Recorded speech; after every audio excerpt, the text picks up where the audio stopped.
কিভাবে বিজেপি কাজ করছে।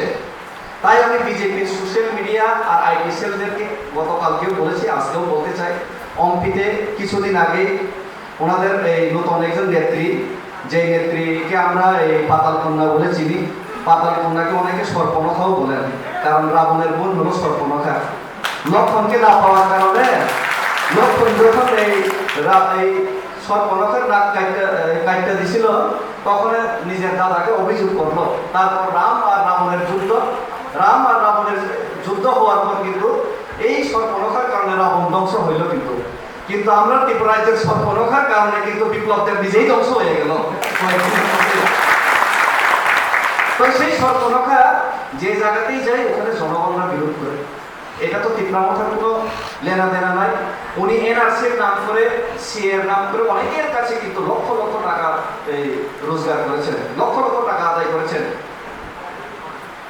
তো সেই লক্ষ লক্ষ টাকা আদায় করার সময় উনি বলতেন বিজেপির মুখ্যমন্ত্রী নাকি বাংলাদেশি হাটাও বাংলাদেশি বলতো।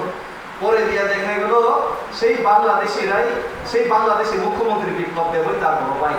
কয়েকদিন পরে শুধু বাংলাদেশি মুখ্যমন্ত্রী তার বড় ভাই না, পরে দিয়ে দেখা গেল যে ব্যক্তি নতুন মুখ্যমন্ত্রী হইল, তার কারেন্টের বিল এখনো বাংলাদেশে আসে, সেও তার বড় ভাই।